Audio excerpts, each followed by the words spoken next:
¿Cómo están? Muy buenos días. Bienvenidos a una edición más de Diálogo Abierto. Carla Jarada, buenos días. ¿Cómo estás, Perla? ¿Cómo están todos? Bienvenidos a Diálogo Abierto en simultáneo por TV Perú y Nacional. Efectivamente, empezamos este sábado para revisar todos los temas que han sucedido durante la semana, que como siempre en nuestro país son variaditos. Así es. Vamos a comenzar por la decisión que tomó el día de ayer la fiscal de la Nación, Zoraida Ábalos, respecto del presidente de la República, Martín Vizcarra. Ella ha decidido que existe mérito para investigar al presidente de forma preliminar en torno a los cuestionamientos por la contratación de Richard Cisneros, pero que estas investigaciones deben darse al término de su mandato, es decir, a partir del 28 de julio del próximo año. En un comunicado que emitió ayer por la noche el Ministerio Público daba cuenta de esta decisión. Finalmente es una prerrogativa de la fiscal de la Nación decidir si habría o no habría investigación al presidente de la República. Y uno de los argumentos que esgrime la fiscal es que al ser solo una investigación preliminar, porque no se le puede acusar al presidente según la Constitución, al ser solo una investigación preliminar, en algún momento se iba a cortar por el tiempo, ¿no? Entonces era mejor esperar que él terminara el 28 de julio y a partir de ese momento sí considera la fiscal que existen los suficientes indicios como para iniciar las investigaciones correspondientes. Claro, lo que quería evitar era precisamente que asimilando o apelando a este artículo de la Constitución, finalmente se corta el proceso, ¿no es cierto?, dejándolo en suspenso. Pero lo que sí ha sucedido es que se ha abierto investigación preliminar a la exministra de Cultura, Patricia Buelbuena, que estaba en gestión cuando sucedió el tema de Richard Swing, o Richard Cisneros, ¿no es cierto?, como él prefiere que se le diga. Finalmente es su nombre legal. Eso por lo pronto. Y además recordemos que un día antes de esta decisión de la Fiscalía, de la Fiscal de la Nación, el presidente Martín Vizcarra había mencionado que se ponía a disposición, que iba a dar declaraciones, lo cual va a suceder, pero en calidad de testigo. Correcto. Lo que también es verdad es que se está evaluando la posibilidad de dar una prisión preventiva a Miriam Morales, secretaria de Palacio de Gobierno, y a Óscar Vázquez también como asesor o ex asesor presidencial. Esta decisión se va a tomar en los próximos días. De acuerdo a nuevos colaboradores eficaces, habrían cumplido un rol fundamental justamente la ex secretaria de Palacio, Miriam Morales, y también otras personas para la contratación del señor Cisneros. Pero como decimos, todo esto está en investigación. Hubo 9 personas que fueron detenidas preliminarmente, entre ellas Richard Cisneros, en fin, y varios de ellos ya han sido liberados, ¿no? Todos han sido liberados de esta prisión preliminar a la espera de que se tomen las nuevas decisiones respecto de cada uno de los casos y de los presuntos delitos que se le imputan. Ahora, nosotros tenemos ahora una entrevista con Miguel Inchaustegui Ceballos, ministro de Energía y Minas. Él lo tenemos en vivo, por supuesto, y vamos a conversar con él sobre la reactivación del sector minero, qué pasa con la minería, los hidrocarburos y, por supuesto, sobre temas actuales, Perla. Ya él se encuentra ahí, está vía Zoom. Nos dicen que se encuentra justamente desde la Policía Aérea porque va a viajar a Huaraz. Muy buenos días, ministro. Ministro, buenos días. Muy buenos días, ¿cómo están? El motivo de su viaje, en principio, ¿por qué se va a Huaraz? Sí, estamos viendo que el Ministerio de Energía y Minas tiene asignado en la región Ancash. ¿Ministro? Uy, parece ser que tenemos un problema. ¿Con la comunicación? Sí, tenemos un problema en la comunicación, lo vamos a intentar arreglar para poder hablar con él, porque si bien él nos va a contar justamente sobre qué trata su viaje. ¿Lo tenemos? Sí, lo tenemos. ¿me Muy bien. escucha? Ministro, cuéntenos, ¿de qué se trata su viaje? Sí, estamos yendo por el tema del COVID-19. La Ministerio de Energía y Minas está asignada a la región Ancash y estamos yendo para revisar cómo va los temas, cómo va la recuperación, el esfuerzo que se está haciendo con la región para combatir. ministro? No tenemos una buena comunicación, vamos a tratar de arreglarlo, se está entrecortando, pero bueno, además del viaje, sí, bueno, queremos saber cómo va el tema de la reactivación en su sector. Así es, sobre todo el tema de hidrocarburos, saber cuánto ha sido golpeado este sector a causa de la pandemia. En realidad todos los sectores económicos se han visto afectados, pero también estamos hablando de una reactivación progresiva y queremos saber también cuáles van a ser las perspectivas a corto, mediano y largo plazo, tanto en hidrocarburos como en minería, dos sectores importantes para el tema económico de nuestro país y que por supuesto genera empleos también. Bueno, mientras se va arreglando esa comunicación, les vamos a contar algo muy interesante, y es que hoy empieza el pago del segundo bono familiar universal, y los detalles se los vamos a ir dando también el día de hoy, porque vamos a conversar más adelante con Liliana Casafranca Díaz. Ella es asesora de la Gerencia General del Banco de la Nación. En esta oportunidad lo que se está buscando es que si se puede evitar ir a las agencias de los bancos, lo haga, no vaya, porque va a haber diversas formas de cobrar ese bono. Bueno, ya desde muy temprano se estaba reportando que las personas se están acercando al Banco de la Nación. Hay que tener en cuenta, de preferencia, no hacerlo. Lo cierto es que este es un bono familiar de 760 soles que tiene como objetivo beneficiar a más de 8 millones de hogares. El cronograma establece 5 frases y modalidades a fin justamente de evitar estas aglomeraciones en los bancos. Pero más adelante vamos a conversar, como dice Carla, con nuestra entrevistada para que nos brinde más detalles sobre este tema. Ahora tenemos información en vivo. Así es, con nuestro compañero Javier Flores. Él está cubriendo las actividades del presidente del Consejo de Ministros. Javier, ¿cómo estás? Muy buenos días.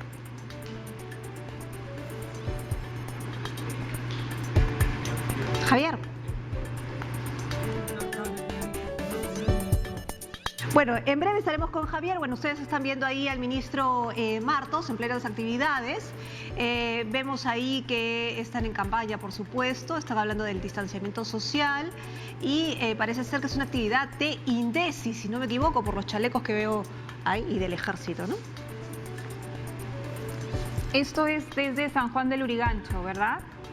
San Juan del Lurigancho se está haciendo un trabajo coordinado para ayudar a los beneficiados por el COVID-19 y bueno, cuenta con la presencia del primer ministro Martos justamente para supervisar la entrega de más de 4.000 canastas a pobladores de San Juan del Lurigancho. Exactamente 4.868 canastas que van a ser distribuidas a 2.434 familias de 29 asentamientos humanos de ese distrito. El objetivo, pues, es proveer alimentos a la población de mayor vulnerabilidad económica y alimentaria, ¿no? Sí, se encuentran en el complejo deportivo Monteverde.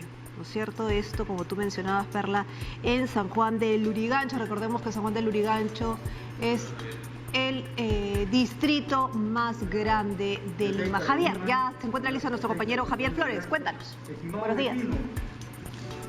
El día de hoy... ¿Qué tal? Muy buenos días. Estamos exactamente, como lo han mencionado, en el complejo deportivo Monteverde, aquí en San Juan del Lurigancho. En este momento, el Premier está participando, el Premier Walter Martos está participando de la entrega de 4.000 canastas con víveres a familias que han sido afectadas por el COVID-19. En esta ceremonia, como mencionamos, también está participando el alcalde de San Juan del Lurigancho, Alex González, quien acaba de hacer la presentación, y en este momento está hablando Luis Carranza, que es el jefe del INDECI. Por el momento se van a entregar más de 4.000 canastas, según se menciona. Ya han entregado cerca de 11.800 aquí solamente en San Juan del Lurigancho. La meta que se ha propuesto el gobierno con la entrega de canastas es haber entregado o entregar más de 200.000. Por el momento estamos escuchando las palabras de Luis Carranza, que es jefe del Instituto Nacional de Defensa Civil aquí en San Juan del Lurigancho. En unos momentos ya tomará la palabra el premier Walter Martos. Estamos a la espera también de eso.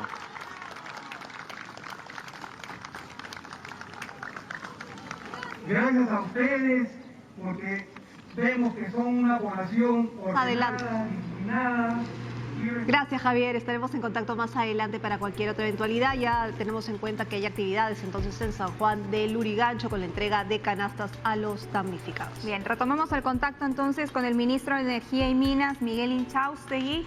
Ministro, nuevamente buenos días y bienvenido a Diálogo Abierto, a ver si la suerte y las comunicaciones nos acompañan esta vez. ¿Qué tal, ministro? Sí, buenos días. Disculpen la conexión, pero estoy acá en el aeropuerto listo para salir a Huaraz dentro del plan que tiene el gobierno para trabajar contra la pandemia. Estamos yendo para supervisar cómo va el avance. Mucho mejor, ministro, además lo escuchamos mucho mejor. Yo quería empezar por dos sectores que me parecen sumamente vitales en el tema de la reactivación económica y que por supuesto tiene que ver su cartera. Uno es minería y el otro es hidrocarburos. Entiendo que por un lado el sector minero se ha reactivado favorablemente, la reanudación de las actividades productivas ha incrementado el crecimiento de los precios de los metales que Perú exporta, como por ejemplo el cobre, el oro, pero no sucede lo mismo, por ejemplo, con el tema de hidrocarburos, que se encuentra en una situación más bien complicada. Sí, nosotros estamos trabajando como sector, consideramos que el sector tiene que aportar al crecimiento económico equitativo y sostenible del país.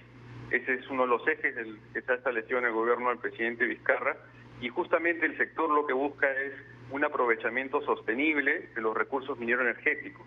En el caso de la minería hay una recuperación, pero en el caso de hidrocarburos también, lentamente también hay una recuperación, pero ahí estamos trabajando fuertemente en el cierre de brechas que tienen que darse en la zona de Loreto, ¿no? Ahí, por ejemplo, con el Premier estuvimos hace como 3 semanas anunciando el decreto que establecía el plan de cierre de brechas, que ha sido trabajado por más de un año con las comunidades y las autoridades locales para definir un plan que busque beneficiar a 209.000 personas que están localizadas en 1.073 centros poblados en las provincias del Daten de Marañón, Loreto, Alto Amazonas, Requena y Maynas. Lo que buscamos es justamente recuperar la confianza para que con eso se puedan no solamente resolver los conflictos, sino generar un desarrollo alrededor de estas actividades. Sin duda, ministro, pero a ver, ¿hay apoyo o hay conversación con la Sociedad Nacional de Minería, Petróleo y Energías? Porque ellos, como gremio, han señalado que el sector de hidrocarburos se encuentra en una situación dramática porque producen casi la tercera parte de lo que se obtenía en diciembre e inclusive algunas compañías evalúan si continuarán sus operaciones en el país. Sí, bueno, estamos en conversaciones con todos los gremios y también con las autoridades locales. Es una situación crítica debido a muchos factores, pero creemos que el más importante es el recuperar la confianza entre los actores que hay alrededor de esta actividad, al igual que la minería y en el caso de la electricidad. ¿Por qué razón? Porque cuando se recupere la confianza, las comunidades van a entender la importancia que hay de este sector y eso va a alentar que se puedan continuar las inversiones. Por ejemplo, hemos estado viendo el tema de la Bretaña por la empresa que está ahí operando y se ha podido lograr recuperar esa situación y ahora la empresa ha retomado la operación. Obviamente hay muchos temas por resolver, hay mucha desconfianza entre las comunidades que están cerca a los proyectos de petróleo, pero tenemos que empezar a trabajar con la suficiente competencia y celeridad para reconstruir esa confianza, pero al mismo tiempo que se puedan promover los proyectos que son tan importantes para el país. Ahí tenemos iniciativas como en el tema del lote 64, con la empresa Geopark, que se ha anunciado que se va a retirar, y tenemos que coordinar con Petroperú para que eso se pueda avanzar en un tiempo óptimo. Claro, usted, ministro, habla de renovar la confianza, resolver los conflictos, conversar con la población. Me imagino que las demandas son diversas dependiendo de lo que se trate en cada lugar. Pero, por ejemplo, se han instalado mesas de diálogo, de pronto en, no sé, Alto Amazonas, Requena, Maynas. Estoy leyendo por aquí también que la organización, o digamos el proyecto DATEM del Marañón, también tiene algunos pedidos que están pendientes. El Comité de Lucha Provincial de Condorcanqui del pueblo Aguajún, Huampis e Hispanos también. Sí, eso justamente la semana pasada hemos tenido una reunión con los alcaldes del DATEM de Marañón, ellos también se han reunido con el Premier, y la idea es justamente este plan de cierre de brechas, que es por 6 años. La idea es empezar a ejecutar en este año. Por eso es que ahorita en este momento con el Ministerio de Economía y Finanzas, el Ministerio de Vivienda y el APCM se está elaborando, vamos a emitir un decreto que va a definir qué proyectos se van a hacer en el 2020 y 2021. Y con eso, con algo ya más concreto, vamos a tener unas reuniones en la zona para informarles de la ejecución de estos temas. Cuando usted habla, ministro, del cierre de brechas, ¿a qué se refiere exactamente? Cosas concretas, por ejemplo. Bueno, hay temas que tienen que ver con 18 proyectos, por ejemplo, en el caso del sector de energía y minas, 18 proyectos puntuales de electrificación rural. Tenemos, se va a invertir 148 millones para llevar energía eléctrica a más peruanos en la zona. También hay temas que tienen que ver con los proyectos de agua y saneamiento del Ministerio de Vivienda, y en el caso puntual también del Ministerio de Energía y Minas tenemos una gran demanda por el cierre de los pasivos ambientales que ha generado en esta zona. Nosotros como ministerio estamos trabajando en los estudios y vamos a vamos a lograr el inicio de la remediación en diciembre. Un dato puntual es que se han transferido 183 millones en 2019 para las carreras de remediación ambiental en los ríos de Pastaza, Corrientes, Marañón y Tigre. Y se ha priorizado la remediación de 32 sitios impactados ubicados en el lote 192, es el ex lote 1AB, en la región Loreto, y eso está avanzándose en la evaluación de 30 planes de rehabilitación en los sitios impactados. Lo que buscamos es justamente con cosas concretas que se van a definir para este año y el próximo, en proyectos que al decir cierre de brechas lo que decimos es que se tienen que cerrar las grandes necesidades que existen en la zona. Ministro. En la selva existen muchas zonas que tienen que ver con energía eléctrica, con agua potable, los pasivos ambientales, el saneamiento también que tienen que ver en las comunidades cercanas.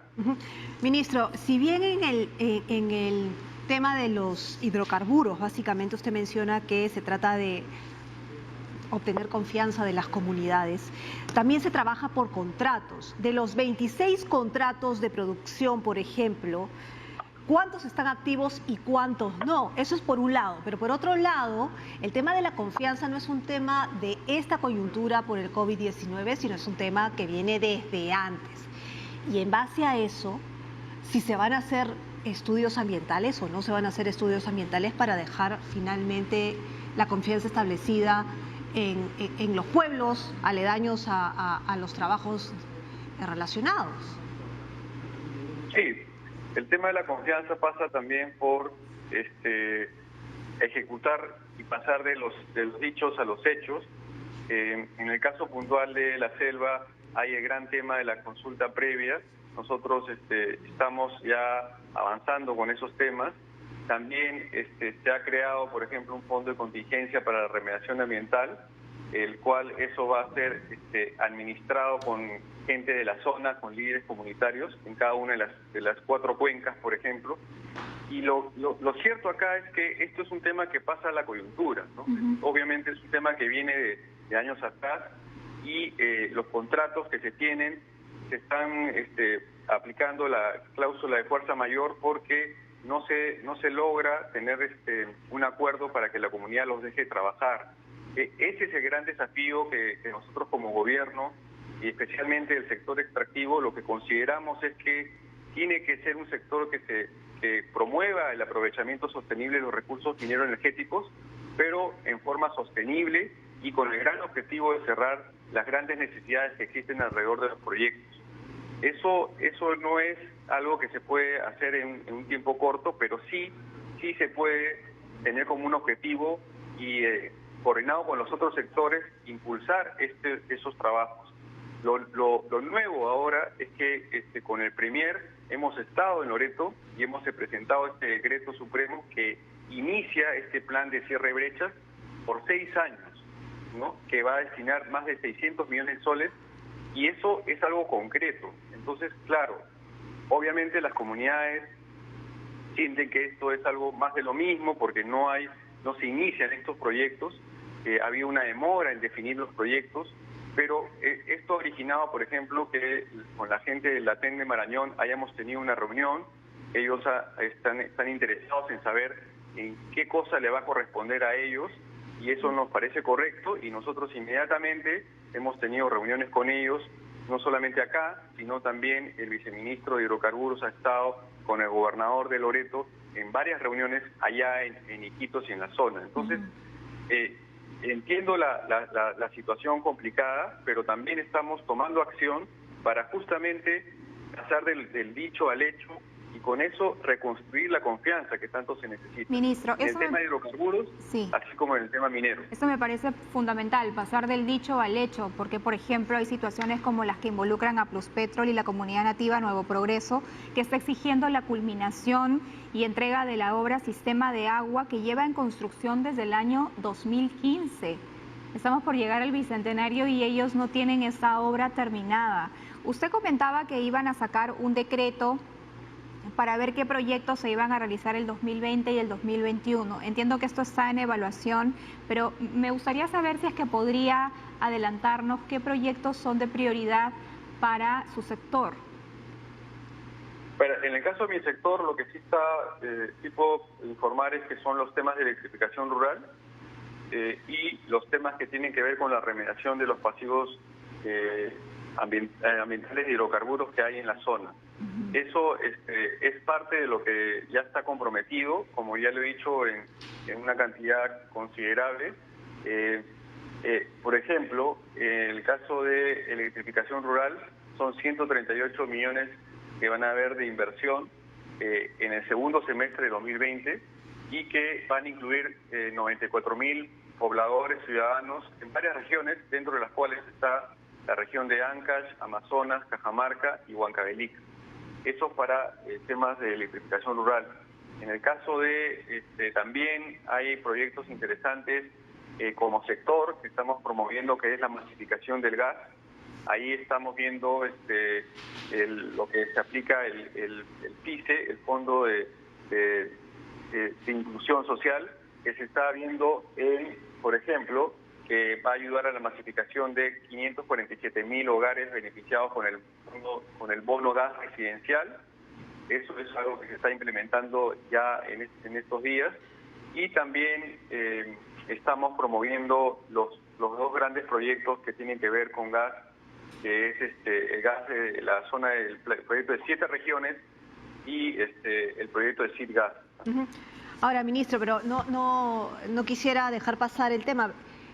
Finalmente, ¿hay estudios de impacto ambiental? ¿Se van a realizar estudios de impacto ambiental en determinadas zonas? Sí, normalmente los estudios de impacto ambiental se realizan en las zonas que tienen que ver con previamente a cualquier proyecto de hidrocarburos y mineros, y eso se va a realizar en los siguientes meses, ¿no? O sea, es parte del procedimiento que se tiene que desarrollar para promover los proyectos de hidrocarburos, proyectos mineros. Claro, pero hay comunidades que lo han pedido porque en algún momento no se ha cumplido con ciertas condiciones de esos tratos.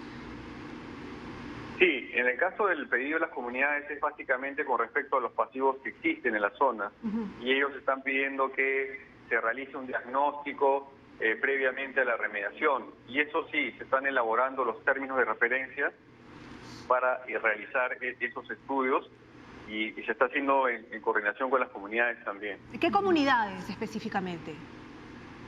Bueno, son las comunidades en las zonas de los ríos de Pastaza, Corrientes, Marañón y el Tigre. Bien, ahora el tema hidrocarburos, leo aquí que 25 de los 26 contratos de producción se encuentran con actividades suspendidas debido a las medidas adoptadas por la 15 de los 26 contratos se encuentran con actividades suspendidas debido a las medidas adoptadas por el COVID-19 y también por temas de conflicto social. Y 9 de los 13 contratos firmados para actividades de exploración están en fuerza mayor. Sí, eso es así. El caso de hidrocarburos es más complicado que en el caso minero, porque se puede alegar esas situaciones y obviamente el tema del COVID es más delicado, ¿no? En el caso de las empresas mineras, al igual que hidrocarburos, se aplican los protocolos, pero lo que está sucediendo en el tema de hidrocarburos tiene que ver también con la situación de desconfianza fuerte que hay en la zona, como ya lo hemos comentado.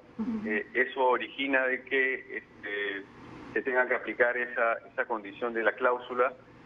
Nosotros justamente para evitar eso es que estamos tomando acción con respecto a este plan de cierre de brechas.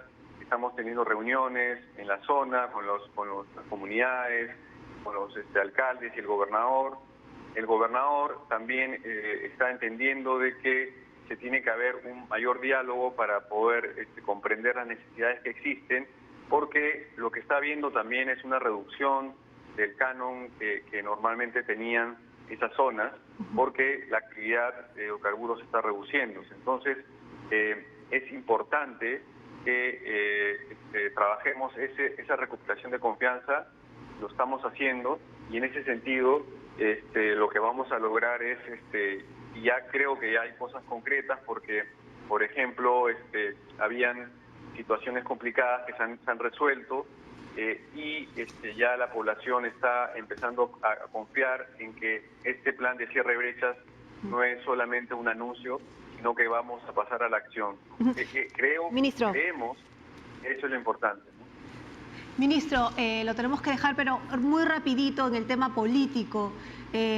Usted había dado a conocer sobre algunas comunicaciones con Acción Popular respecto a lo que había sucedido precisamente sobre el ofrecimiento de seguir siendo ministro del sector. Se abrió una investigación al respecto.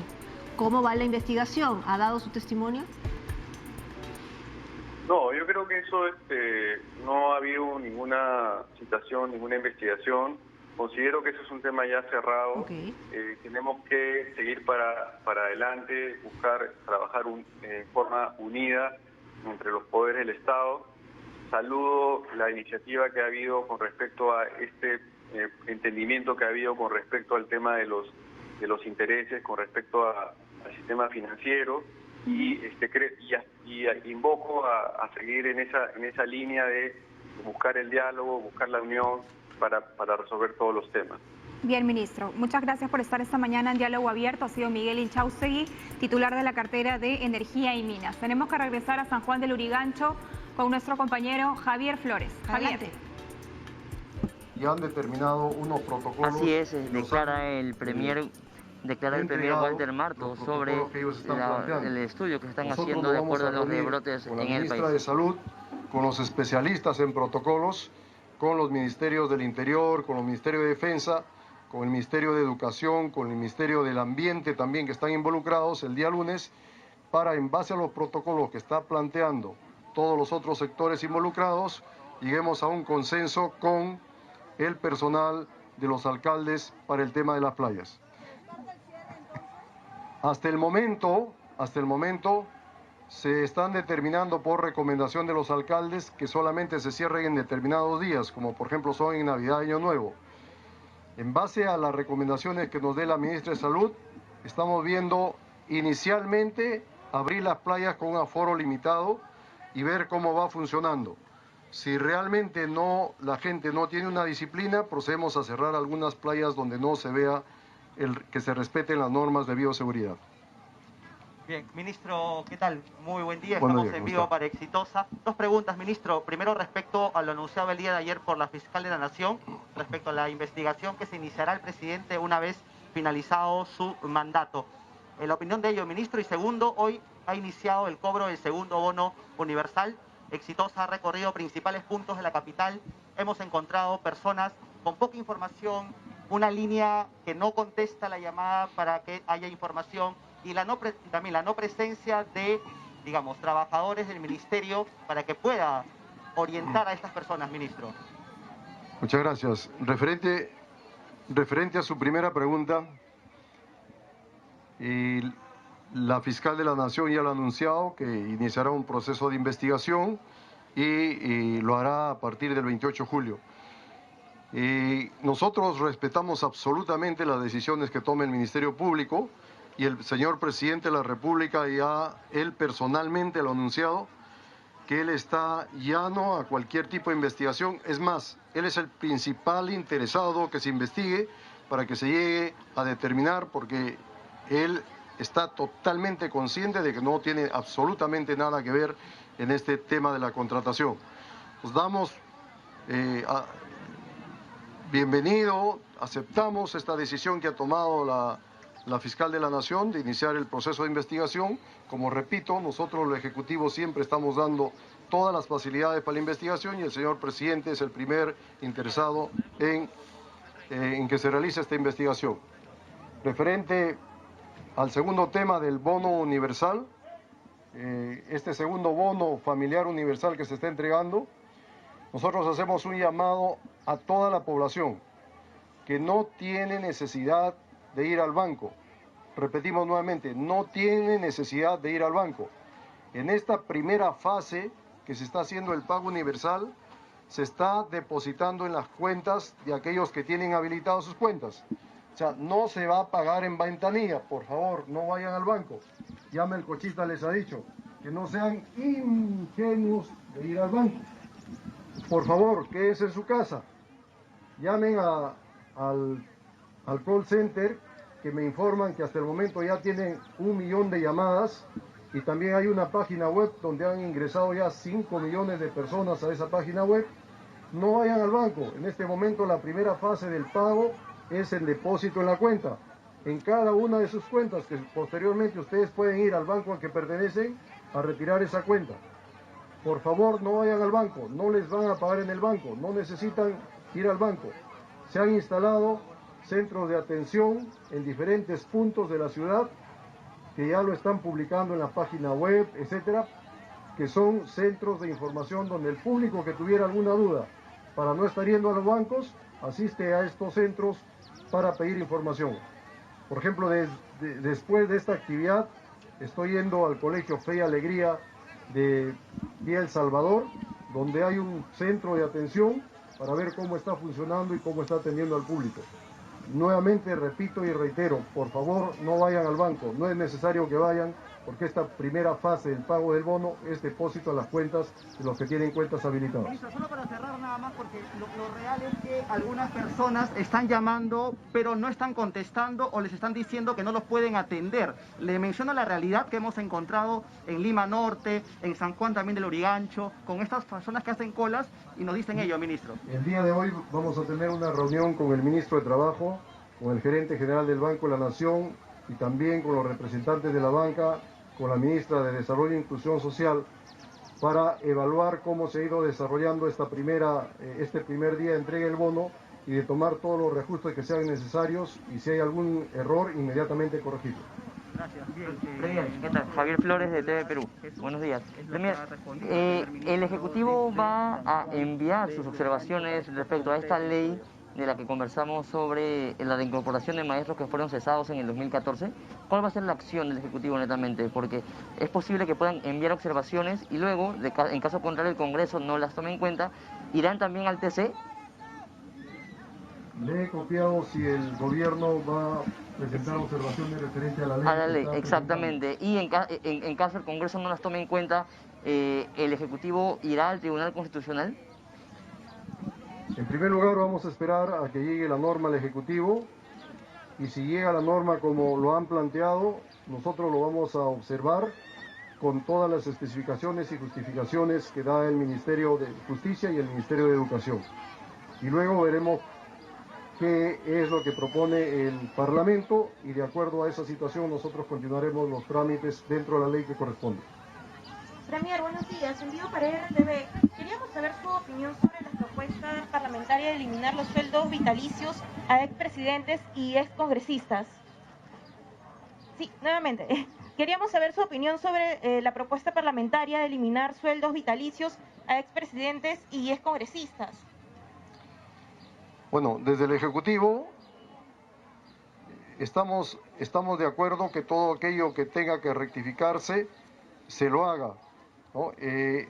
Hay mucha necesidad en el pueblo, mientras estemos en una pandemia, mientras estamos reactivando la economía, hay muchísima necesidad de incrementar nuestra caja fiscal, etcétera. Yo creo que eso contribuiría mucho también al apoyo y sería una señal y un desprendimiento, tanto de los exmandatarios como de los exparlamentarios, de su capacidad de servicio hacia el pueblo. Una pregunta final. Bien, muchas gracias.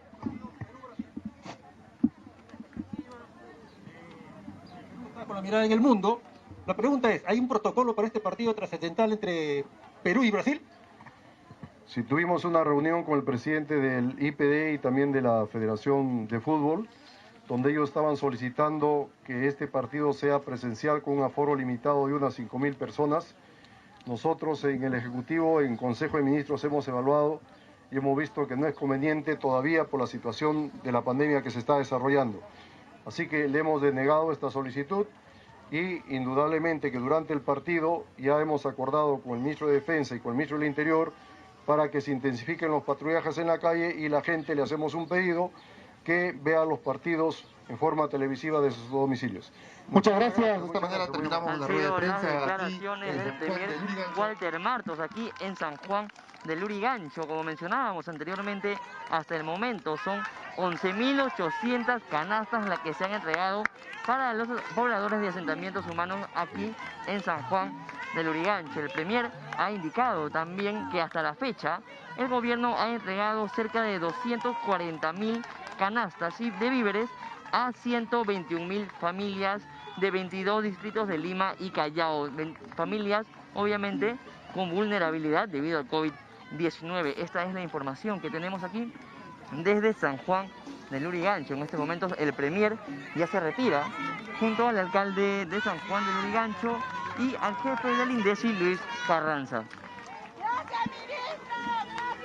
Bien, muchas gracias a nuestro compañero Javier Flores por esta información en vivo. Tenemos que hacer nosotras una pausa comercial y cuando regresemos todo sobre el bono. Así es, el bono familiar universal, y estaremos con la asesora de la Gerencia General del Banco de la Nación, Liliana Casafranca, así que no se mueva. Mande sus preguntas por el Twitter, pero de TV Perú o de Nacional, a esos twitters.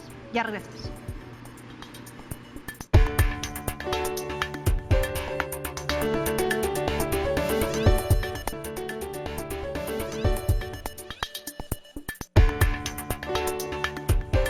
Adelantado, vamos a hablar sobre este pago del segundo bono familiar universal y con nosotras está esta mañana Liliana Casafranca Díaz, asesora de la Gerencia General del Banco de la Nación. Muy buenos días, señora Casafranca. Bienvenida a Diálogo Abierto. Buenos días, Carla. Buenos días, Perla. Gracias por invitarme. Le vamos a pedir, por favor, un ratito, porque realmente como hoy es el primer día, ¿no es cierto?, de pago, y uno de los consejos era no ir al banco, porque había distintas modalidades que había que explicar. ¿Qué le parece si vemos juntas qué es lo que está sucediendo el día de hoy justamente en los bancos de la Nación? ¿Le parece? Porque nuestra compañera Lisette Horta se encuentra en uno de ellos. Lisette, adelante. Buenos días. ¿Qué tal, Lisette? Buenos días, Carla, Perla. Efectivamente, hoy es una muy buena noticia porque justamente hoy 10 de octubre se inicia la segunda entrega del bono familiar universal que, como sabemos, va a beneficiar a 8.4 millones de hogares en estado de vulnerabilidad por el COVID-19. Y nosotros justamente hemos llegado a uno de los locales del Banco de la Nación que se encuentra aquí en el distrito de Santa Anita. Debemos indicar que esta cola que estamos apreciando a través de imágenes son de personas que van a hacer otro tipo de trámites, pero también hay que decirlo, más temprano han habido personas que se les ha invitado a regresar a sus domicilios porque se habían equivocado, ya habían llegado al Banco de la Nación, y hay que recordar que en esta primera fase no es necesario llegar al Banco de la Nación. El eslogan es tu bono sin ir al banco, y en esta primera fase esta modalidad es justamente, se exhorta al público a no llegar hasta las instalaciones del Banco de la Nación. Justamente acá estamos con un amigo. Amigo, tú también has venido para un trámite bancario para el bono. Para el bono. Bueno, y ya llamaste a la línea, ¿por qué venir al banco si podemos hacerlo desde la casa? Claro, llamé a la línea, me salió que sí salgo registrado en el bono, pero al ponerme en el link sale que no salgo registrado. ¿Cuál es el problema que se ha encontrado en este momento, señorita? Vamos a comprobar si de repente es la verdad. Lo que pasa es que muchas personas vienen con una fecha de emisión distinta porque han renovado el DNI y en el sistema le figura otro tipo de otra fecha de emisión. Es por eso la confusión de que de repente tienen o no tienen bono. Tienen que venir con el DNI con el que de repente le salió el bono anterior o consultar en la línea. De todas maneras, si es que es no. Pero claro, en la línea que me registré... ¿Es tu fecha de emisión correcta? Bueno, mientras la señorita hace la comprobación, hay que mencionar que las personas que tienen un depósito de cuenta en el Banco de la Nación y en otras entidades financieras privadas pueden recibir este beneficio desde su domicilio. Pueden cobrar el bono de acuerdo al cronograma elaborado. Pero no es necesario venir al Banco de la Nación para cobrar el bono. Hay que mencionar además una buena noticia, y es que los orientadores están permanentemente en todos los locales. ¿Y cuál es la principal dificultad que se ha presentado? Porque hemos visto que ustedes también han estado atentos a regresar a los adultos mayores, sobre todo que venían acá por información. ¿Cuál es el principal error que han encontrado ustedes? Bueno, muchas de las personas tienen la confusión de que de repente cobran el día de hoy, que todos cobran el día de hoy el bono, y no es así. Hay que informarles que el bono está dividido en 3 etapas, la fase 1, la fase 2 y la fase 3, octubre, noviembre y diciembre. Y la primera fase se le ha dado prioridad a las personas que tienen depósito, tienen cuenta en diferentes entidades bancarias, no solo en la Nación. Muchas personas creen que porque les sale el bono es en el Banco de la Nación, y no es así. Es en el Continental, en el Interbano o en otro tipo de entidad bancaria, caja municipal. Solamente en esta primera fase los que su dígito termine en el número 0. El día de hoy sí, mañana, el lunes es el número 1 y así sucesivamente, ¿no? Hay que fijarnos detalladamente la fase el número de su dígito de DNI el día que nos toca cobrar. Y lo podemos hacer por cajero, porque el depósito es en tu cuenta, o sea, es decir, a tu tarjeta. Lo puedes hacer por cajero, puedes hacer movimientos mediante la plataforma, lo cual no es necesario venir al banco. Hay que evitar contagiarnos y por nuestra salud de nosotros mismos. Muchísimas gracias. Entonces hay que indicar que hay orientadores que están justamente en estos momentos dando la información pertinente, justamente para que las personas no estén aquí en el sol y que además no se expongan, porque todavía estamos en una situación de emergencia, y además que pueden cobrar este bono universal a través de estas cuentas bancarias o llamando cualquier información al 1811. No tienen por qué venir a ningún local del Banco de la Nación. Es la información que podemos dar, por lo menos en estos momentos, desde el distrito de Santa Anita. Con ustedes, compañeras. Bien, muchas gracias, Alice Torna. Como vemos, la gente igualmente ha ido al Banco de la Nación. Entonces, además la señorita muy bien informada, ¿no? La orientadora que está allí, muy amable, muy bien informada. Vamos a conversar ahora sí con Liliana Casafranca, asesora de la Gerencia General del Banco de la Nación. Señora Casafranca, nuevamente bienvenida a Diálogo Abierto. ¿Qué tal? ¿Qué nos puede decir? ¿Qué nos puede decir lo que ha visto? O sea, finalmente ahí estaba la cola. Sí, bueno, es difícil, ¿no? Creo que las personas se podrían sentir más cómodas con la comunicación presencial, pero también mensaje a los ciudadanos: tienen que cuidar la salud, deben de esforzarse por informarse también de una manera más segura. De repente puede costar un poquito al principio, pero una vez que manejan la plataforma van a ver que pueden obtener toda la información de ahí y sin arriesgarse, sin gastar su tiempo, sin exponerse al contagio, al sol, ¿no? Claro, pero toda la información se señora encuentra en la...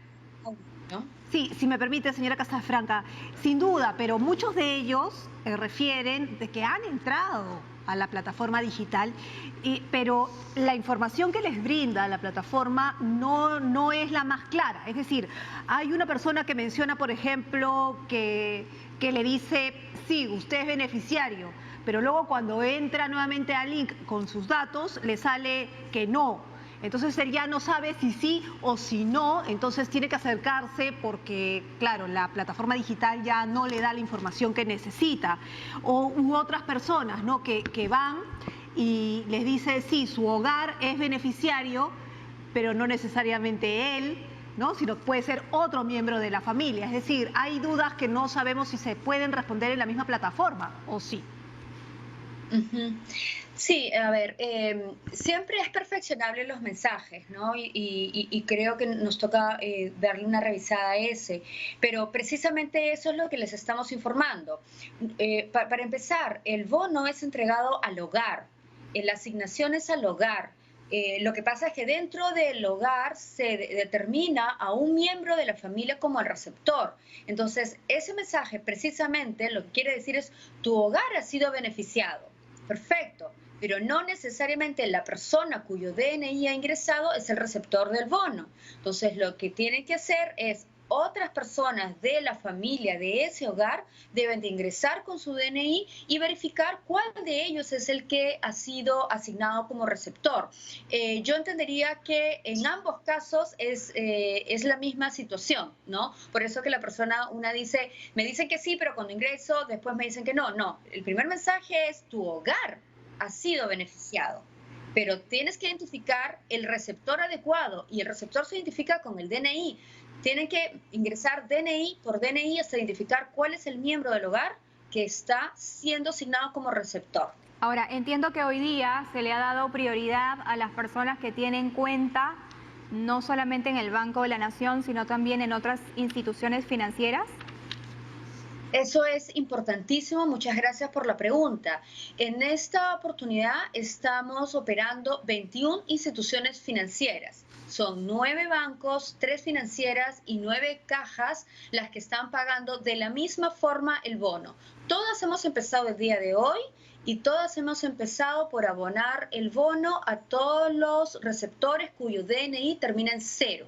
El martes tocará a los receptores cuyo DNI termina en 1 y así sucesivamente hasta el día 4 de noviembre. Todas las instituciones, las 21 instituciones financieras, tenemos el mismo cronograma. Entonces es el mensaje para todas, igual no acudan a ninguna de las agencias de las 21 instituciones financieras porque la información la tienen en la página web. Y sobre todo en esta etapa en la que estamos abonando a los que tienen cuenta también tienen una tarjeta de débito. Muchos de ellos tienen también su acceso a través de las billeteras electrónicas asociadas a las instituciones financieras. Entonces, no deben de ir al banco con su tarjeta de débito o a través de su billetera, consuman los bienes y servicios que necesitan en los tantos comercios que aceptan las tarjetas de débito. No recomendamos tampoco hacer retiro de cash porque eso también genera un riesgo de contaminación.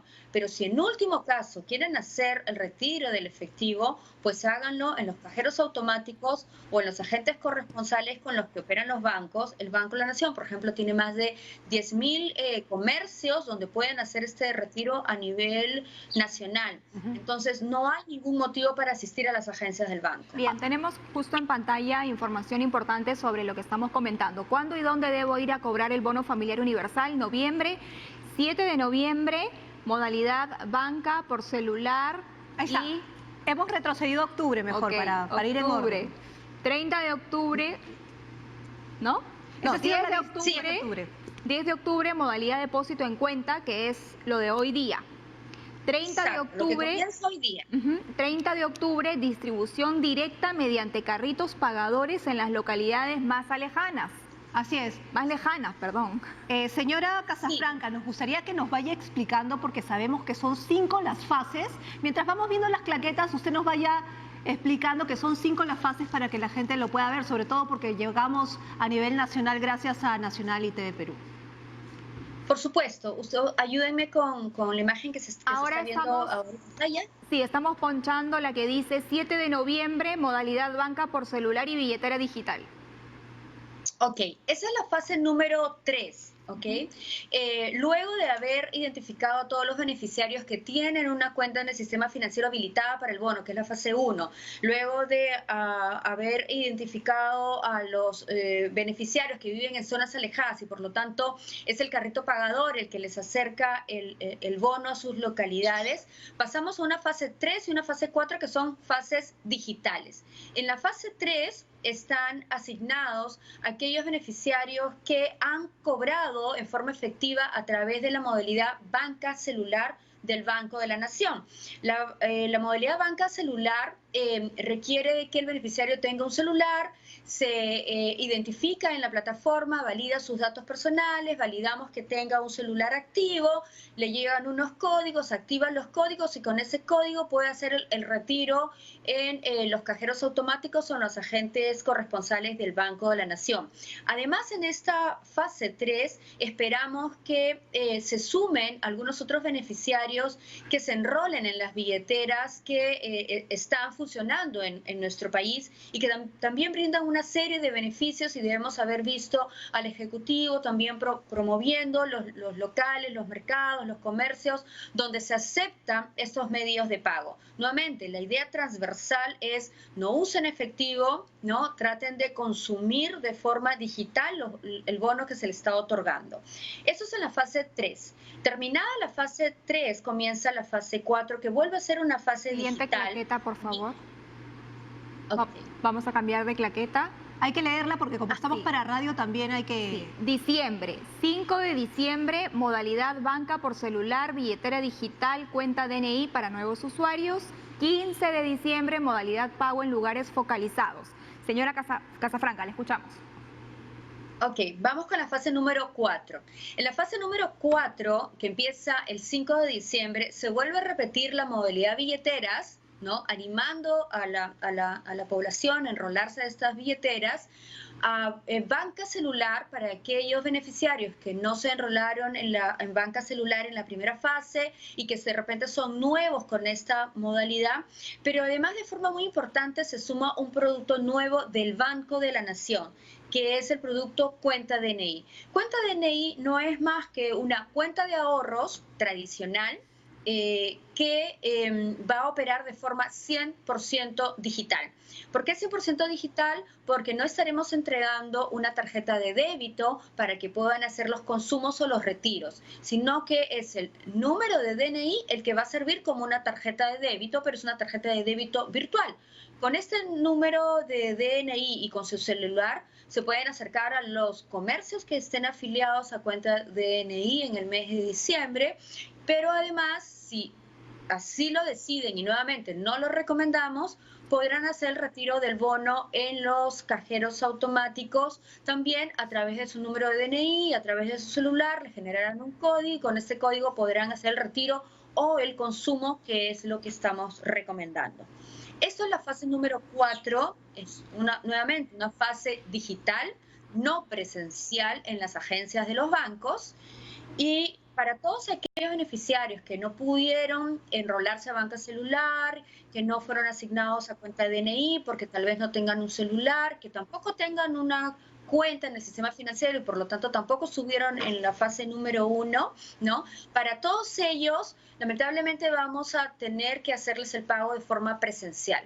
No es lo que queremos llegar a esta fase con la menor cantidad de beneficiarios posibles, pero entendemos que hay beneficiarios que no tienen el celular, no tienen la conectividad y para ellos vamos a pagarles a través de los 24 locales focalizados que ha dispuesto el Ejecutivo, cuya relación se encuentra ya colgada en esta plataforma del bono, y también vamos a manejar este pago, tanto en esta fase como en todas las fases, con un cronograma. Es decir, el 15 de diciembre no se va a pagar a todos aquellos beneficiarios que hayan quedado como remanentes, sino también el pago se va a hacer a aquellos cuyo DNI comienza en 0 y así sucesivamente hasta terminar todos los números de DNI. Señora Casafranca, por favor le pedimos que se mantenga con nosotras. Tenemos que darle pase de inmediato a nuestro compañero Omar Figueroa porque en ese instante ocurre una emergencia, un incendio en la avenida 28 de Julio. Omar. ¿Cómo está, Perla? Carla, tengan ustedes buenos días. Efectivamente se produce un incendio de considerables proporciones aquí en la cuadra 7 de la avenida 28 de Julio, en el cercado de Lima. Es exactamente el 747 la dirección, en donde se estaban preparando ya los propietarios y quienes iban a atender en esta feria. Es una feria de artesanías muy conocida aquí en el centro de Lima y que lamentablemente, como ven en las imágenes, está siendo consumida por las llamas. Han llegado hasta el momento 2 unidades de bomberos, también de rescate del cercado de Lima, para poder sofocar el incendio que se produce a estas horas de la mañana. Ven ustedes a los hombres de rojo tratando de apagar las llamas, porque se teme que se extiendan a los lugares contiguos. Hay un hotel muy cercano y también un condominio familiar, así que los bomberos están haciendo los esfuerzos necesarios para aplacar las llamas. Hace unos minutos se produjo una explosión muy fuerte que alarmó a los vecinos, que han salido rápidamente de las viviendas aledañas, y también muchos curiosos que han estado muy cerca a esta tragedia que se produce en la avenida 28 de Julio. Han llegado también personal de la Policía Nacional, Serenazgo de Lima, para separar a la gente de esta zona, colocarlas más lejos, porque temen que se produzcan más explosiones. El trabajo de los bomberos sin duda es importante, porque dentro habría material también inflamable, ya que es un centro o un centro comercial en donde se vende mucha artesanía y también un lugar de comida, según nos han señalado. La gente todavía está aquí expectante de lo que vaya a ocurrir, y los bomberos, como estamos viendo, trabajando para sofocar y contener este incendio que se produce en la cuadra 7 de la avenida 28 de Julio, en el cercado de Lima.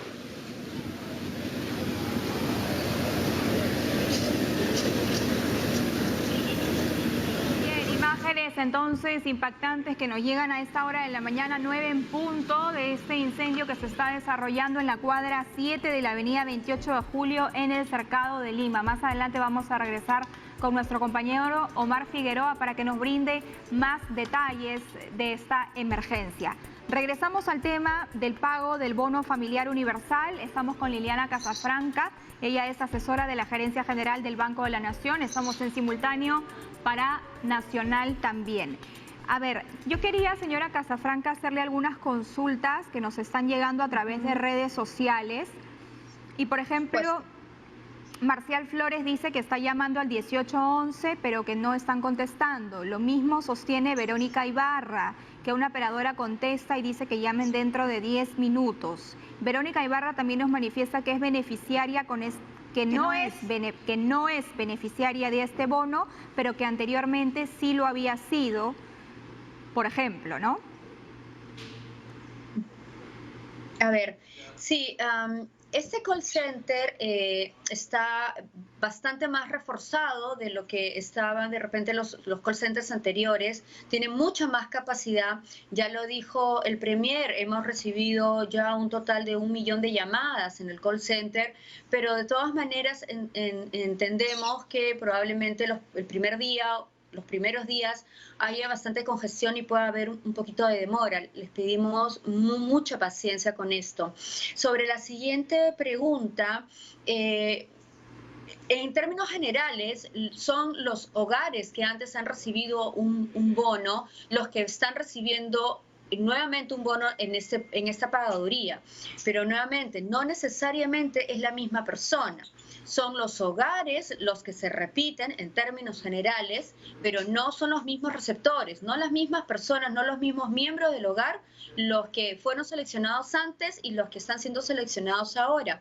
Tanto el Ministerio de Trabajo como el Ministerio de Inclusión Social han hecho una revisión fina de quién es el miembro del hogar más idóneo, más adecuado para recibir recibir el bono, porque por ejemplo hay personas que se encuentran fuera del país o porque estamos privilegiando a las personas que tengan celular, ¿no? Precisamente para asignarlos en las fases más rápidas, en la fase 3 o en la fase 4, ¿no? Y porque además se asignan a las personas que puedan ser las menores dentro de la familia, porque tienen más facilidad de salir de su casa, hacer las compras, retirar el bono. En ese sentido, sí hay una diferencia de personas, de los miembros del hogar que están siendo asignados como beneficiarios esta vez.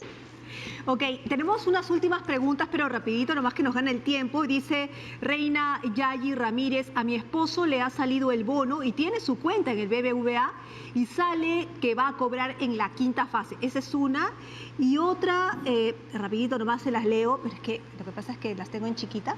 Dice, ¿y qué sucede con las personas que se inscribieron en el registro de hogares y hasta ahora no recibieron ningún bono?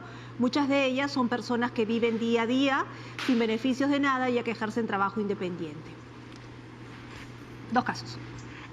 Sí, a ver, respondiendo a la primera pregunta, como saben, este bono ha sido asignado como un bono intangible, es decir, no puede estar sujeto a ningún tipo de descuento, comisión, gravamen, etc. Además, las instituciones financieras, procurando precisamente que los beneficiarios tengan todos los mecanismos para usar o retirar el bono si así lo desean, han seleccionado las cuentas que se encuentran habilitadas. Es decir, una persona puede tener una cuenta bancaria, pero si esta cuenta está desactivada, por ejemplo, porque hace mucho tiempo no lo usó, o tiene su tarjeta de débito bloqueada, perdida, vencida, lamentablemente no ha sido asignado porque no se considera que es una cuenta habilitada. Si tampoco cuenta con un celular, entonces lamentablemente ha sido calificado como una persona que no tiene algún medio digital o con un producto en el sistema financiero como para ser asignada a las primeras fases. En ese caso, las estaría asignándose a la última fase, a la 5ª fase. Y la última pregunta era sobre el registro en los padrones. Son los ministerios los que han evaluado si los hogares califican como vulnerables para recibir los bonos. Entiendo de que en estos momentos ya no están calificando para esta pagaduría del bono, sin embargo, son ellos los que debieran pronunciarse si va a haber un siguiente bono y en ese caso una siguiente reducción de hogares. Ahora, para finalizar, ¿algún extranjero residente en nuestro país en situación de vulnerabilidad puede recibir este bono? Los evaluados son los ciudadanos peruanos. Ok, muchísimas gracias Liliana Casafranca Díaz, asesora de la Gerencia General del Banco de la Nación, por estar con nosotros. Seguramente vamos a volver a hablar del tema porque el cronograma va hasta diciembre, así que si surgen algunas dudas más estaremos en contacto. Muchísimas gracias. Muy amable. Muchas gracias. Gracias. 9 de la mañana con 6 minutos, es momento de anunciar un segmento nuevo aquí en Diálogo Abierto que se llama La importancia del ahorro.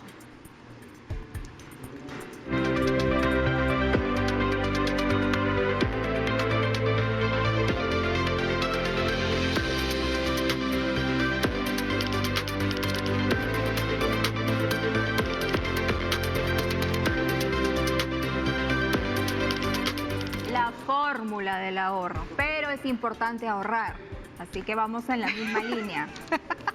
Muy bien, vamos a conversar con Marita Rodríguez Gutiérrez. Ella es coordinadora de atención al asegurado de la ONP.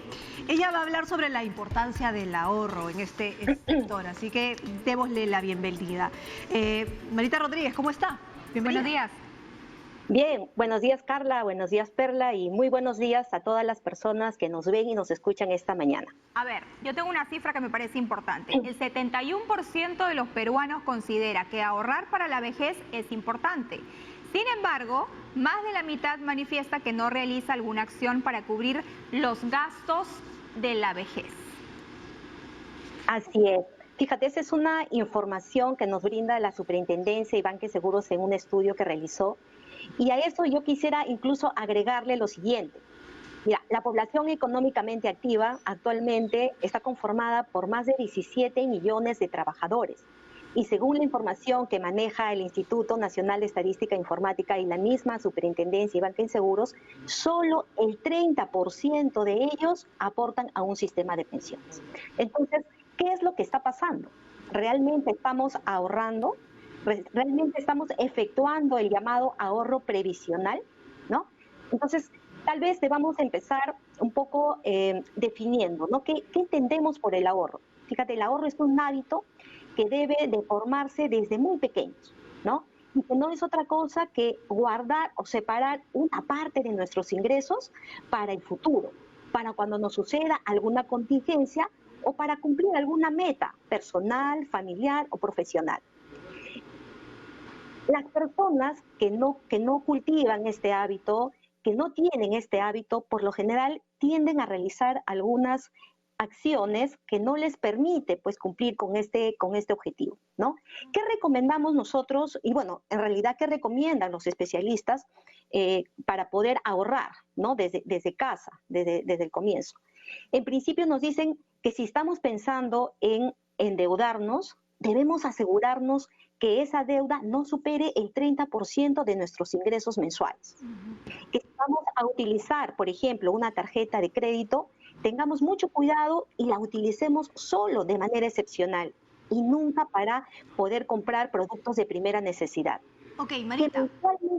Sí, dígame. Sí, Marita, pero muchas personas que tienen el hábito del ahorro, es que el hecho del ahorro puede estar distorsionado, el concepto, porque muchas personas dicen, preguntas, ¿tú ahorras? Y la persona dice, no, porque no gano lo suficiente como para ahorrar, cuando el ahorro creo que es gota a gota. Pero para llegar al tema previsional, por ejemplo, hay personas que son independientes y ahorran gota a gota y tienen una cuenta y no necesariamente tienen que tener un sistema pensionario porque son responsables de sus ahorros. ¿Por qué no pensar así, digamos, para todos? ¿O necesariamente tenemos que llegar a una previsional como la ONP o una AFP? Es decir, como que obligar. A ver, todas las personas que trabajan o que tienen un ingreso como independientes deben estar inscritos y deben aportar en un sistema de pensiones, ya sea el Sistema Nacional de Pensiones o el Sistema Privado de Pensiones. Esta fórmula les permite, les garantiza a las personas que en un futuro, cuando ya no puedan seguir trabajando, cuando ya no puedan seguir percibiendo ingresos, porque las fuerzas de pronto ya no les da o ya no tienen la salud para hacerlo, puedan acceder a una pensión. Una pensión que significa un ingreso fijo, un ingreso mensual, un ingreso que les va a permitir una calidad de vida y sobre todo, lo más importante, les va a permitir tener asegurado su atención en salud. Claro, ¿y cómo hacerlo más atractivo? Porque en este momento se está discutiendo una reforma justamente del sistema previsional para que sea más justo, por decirlo de alguna manera. Por ejemplo, en el caso de la ONP, si no cumples los 20 años de aportes, entonces no recibes una pensión. Se está viendo la fórmula para cambiar esto, para que la gente no se quede sin recibir una pensión independientemente de los años aportados. ¿Y por qué me parece esto importante? Porque no todas las personas pueden tener un tipo de contrato en planilla, ¿no? Durante toda la vida. Más bien hablamos de un país que tiene un 70% de informalidad y mucha gente pasa del sistema 100% formal a un sistema independiente o incluso informal. Sí, te agradezco mucho la consulta. Fíjate, desde ya hace un buen tiempo se viene hablando de la llamada reforma integral del sistema de pensiones. Se está buscando mejorar el sistema de pensiones y esto involucra no solo el sistema nacional, que viene a ser la ONP, sino incluso el sistema privado de pensiones también. Lo importante que debemos rescatar aquí es que a través de una serie de propuestas que ya las tiene el Congreso y que se entiende que las está revisando y en algún momento las van a discutir y esperemos se puedan aprobar, ¿no? Dentro de esas propuestas se ha contemplado, por ejemplo, un poco lo que tú mencionas, que se haga posible que las personas que hoy no llegan a los 20 años de aportes, pero que cuando menos hayan acreditado 10 años, puedan acceder a una pensión, ¿no? Es la llamada pensión proporcional, que es una pensión en función a la cantidad de aportes que puedan haber acreditado. Claro. ¿Correcto? Sí, y con respecto a este tema de este grupo de trabajadores informales, que es bastante significativo en el Perú, te comento que en el Sistema Nacional de Pensiones nosotros tenemos dos tipos de asegurados, el asegurado obligatorio y el asegurado facultativo. Dentro de este grupo de asegurados facultativos vienen a ser los trabajadores independientes, aquellos que perciben sus ingresos de manera independiente. Aquí en este grupo probablemente estén los informales. Entonces, ¿qué necesitamos o qué queremos? Queremos que este grupo pueda acceder de una manera mucho más fácil hoy en día a este aporte previsional, ¿no? Darle todas las facilidades a este grupo para que, como tú bien lo dices, gota a gota, día a día, no importa con cuánto, pero pueda ir ahorrando, de tal manera que poco a poco, en algún momento, si es que así lo necesitara, pueda acceder a una pensión que, por cierto, sería proporcional a la cantidad de aportes que pueda haber acumulado en este tiempo. Muy bien, señora Rodríguez, muchísimas gracias por estar con nosotros. La tenemos que dejar, pero sin duda volveremos a hablar del tema. Hasta aquí, hasta luego, hasta aquí la fórmula del ahorro. Ahora, efectivamente...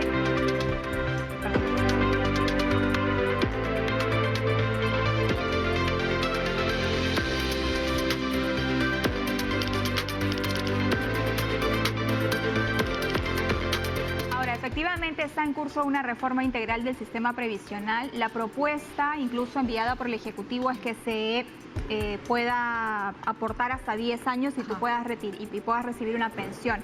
Pero si llegas a los 9 años y medio o a los 8 años, tal vez ahí cabría la posibilidad de que en algún momento determinado esa persona pueda retirar el íntegro de lo que aportó. También es una idea que queda en el aire, ¿no? Para que, digamos, uno sienta una retribución del esfuerzo, es la idea, exacto, y que no se quede ahí como en nada, ¿no?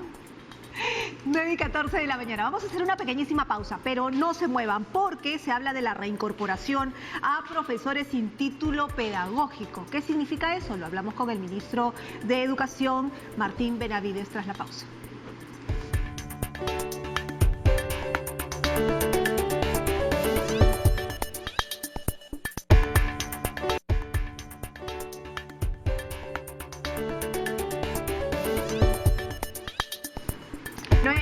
Con 17 minutos. Tenemos información en vivo, regresamos acercado de Lima a este incendio con Omar Figueroa. Omar.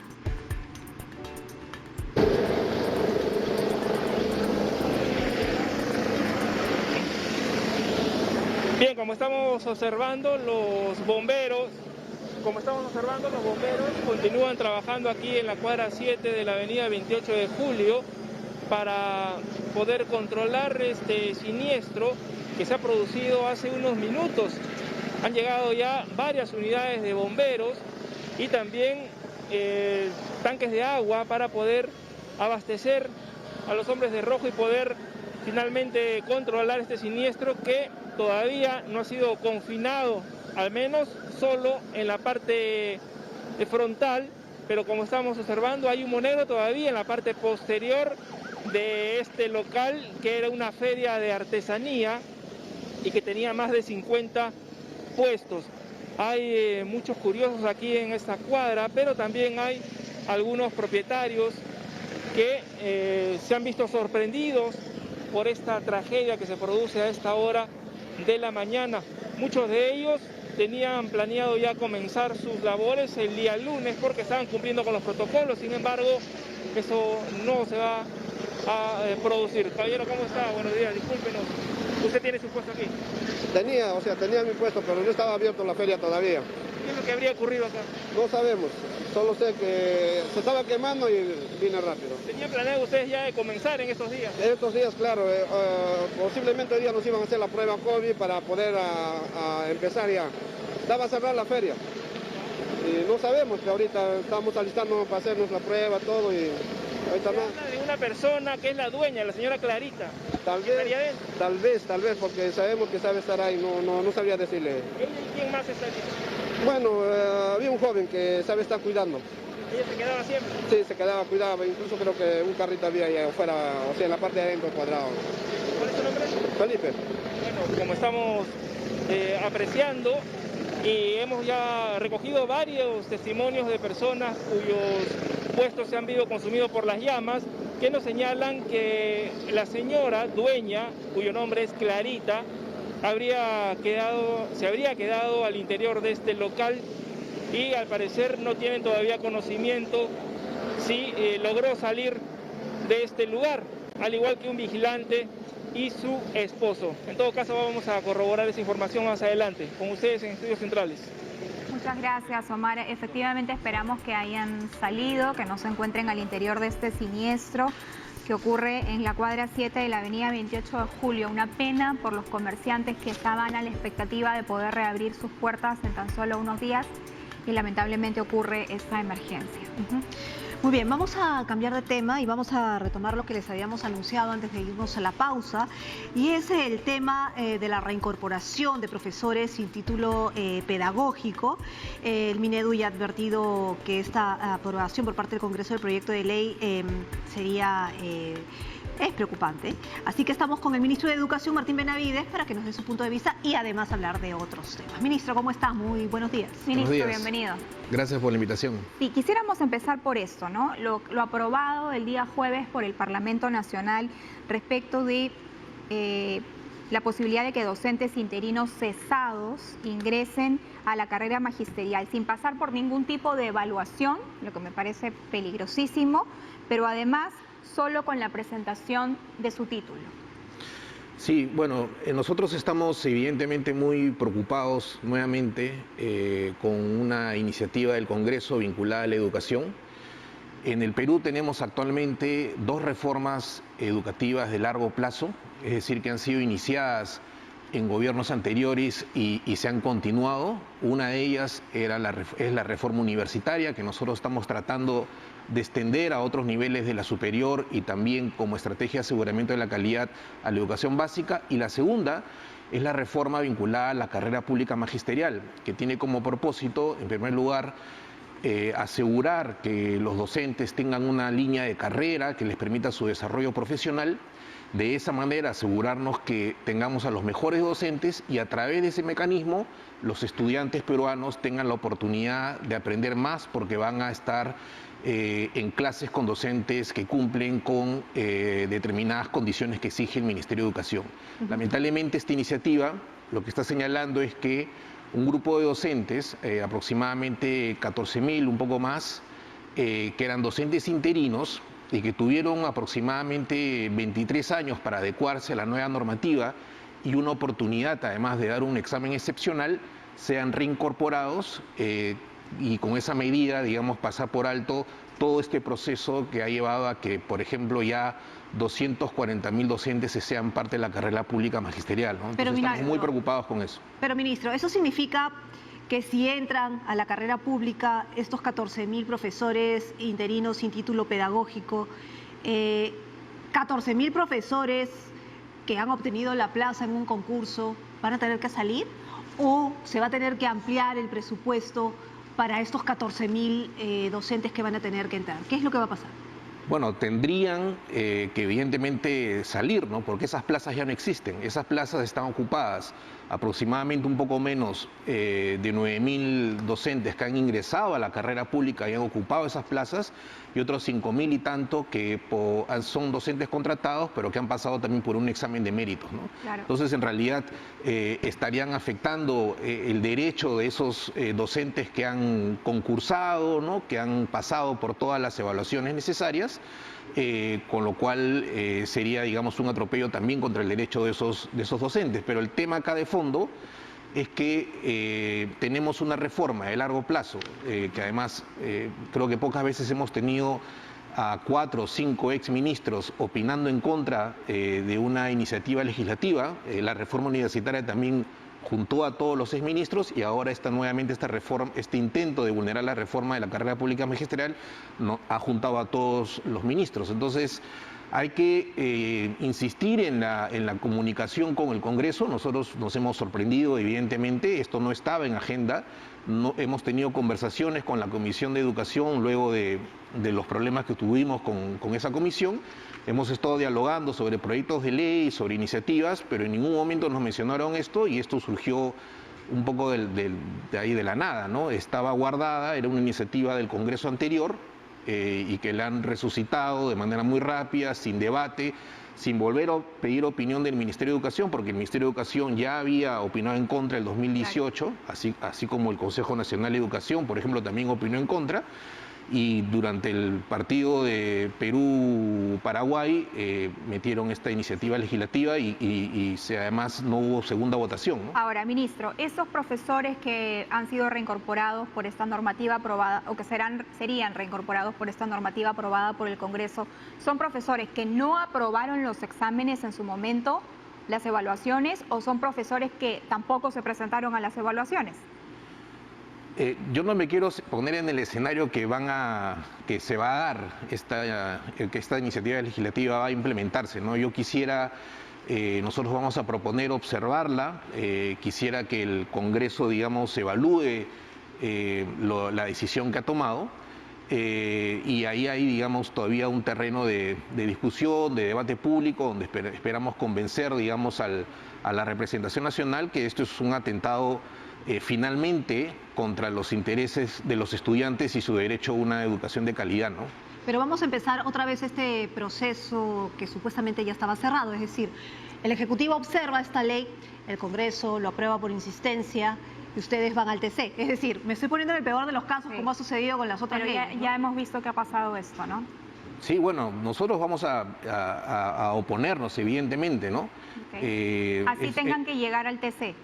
Por supuesto, es lo que corresponde. Acá no estamos defendiendo un interés del Ministerio de Educación, un interés del personal, estamos defendiendo los intereses de los estudiantes a una educación de calidad y de los docentes a tener una carrera pública que les permita su desarrollo profesional, ¿no? Por eso le preguntaba, estos profesores que pretenden volver de acuerdo a esta normativa aprobada por el Congreso, ¿son profesores que no aprobaron las evaluaciones en su momento? ¿Son profesores que ni siquiera se presentaron a las evaluaciones?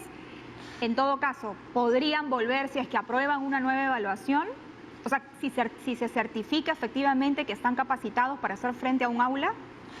Estos profesores son profesores que el año 1984 ingresaron a ser parte de la carrera docente de manera interina. Luego tuvieron aproximadamente 23 años para adecuarse a la nueva normativa vinculada a la necesidad del título pedagógico y tuvieron la oportunidad en el año 2014 de dar un examen excepcional. A ese examen solamente se inscribieron aproximadamente 5.000 docentes de estos 14.000 y solamente lograron entrar 500 de estos profesores. El resto no pasó esa evaluación, digamos, el resto entre los 4.000 y tanto, y más o menos 9.000 simplemente no se presentaron a la evaluación, ¿no?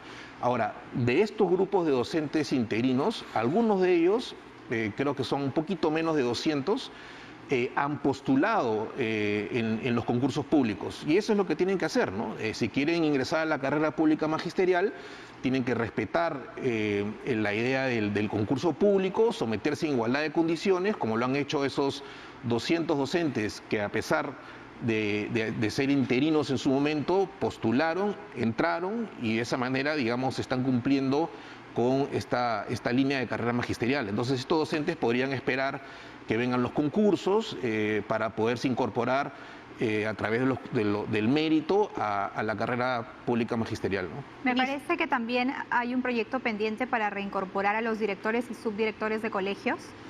Sí, esa es otra iniciativa legislativa. Son aproximadamente 10.000 directores que tampoco pasaron, digamos, las evaluaciones correspondientes. Están tratando de reincorporarlos.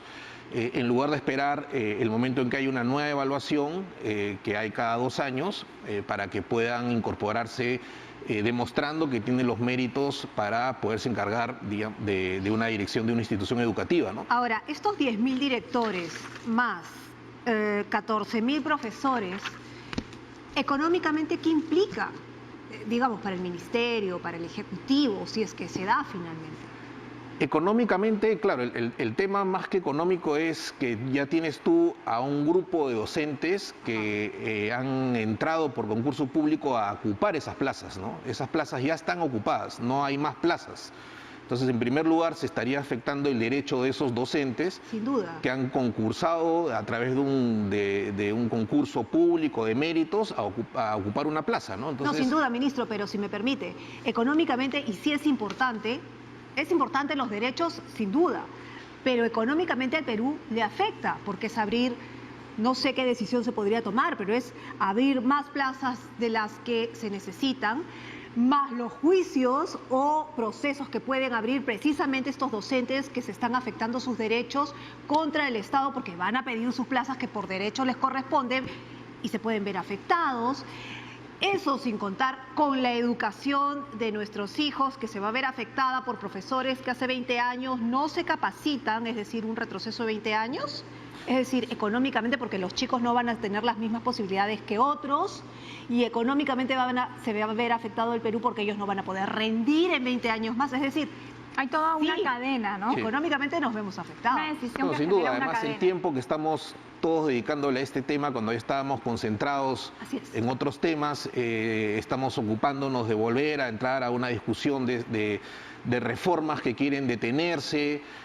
Claro, es sin duda, por ese lado hay tiempo perdido, energías que deberíamos usar para continuar con las reformas que estamos implementando y seguir ojalá de la mano del Congreso, ¿no? Empujando a una mejora de la calidad de la educación peruana, ¿no? ¿Y en algún momento usted fue consultado o alguien del ministerio se presentó o fue citado por el Congreso para explicar por qué esto era contraproducente?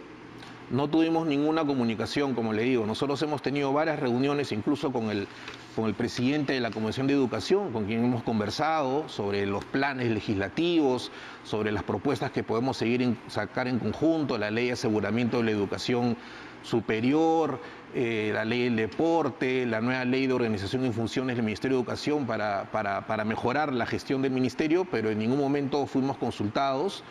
Hubiera sido bueno que esa propuesta regrese a comisión para volver a opinar sobre la misma, pero decidieron aprobarla de manera rápida y durante además el partido de fútbol, que felizmente nosotros estábamos trabajando y bien atentos y pudimos reaccionar rápidamente ya comunicacionalmente, ¿no? Porque no tuvimos el derecho de opinar sobre una propuesta que afecta sin duda al interés superior de los niños y de los docentes que han apostado por la carrera pública magisterial. Qué lástima, ¿no? Qué lástima y que los haya tomado así por sorpresa sin siquiera tener la posibilidad de dar una opinión técnica al respecto.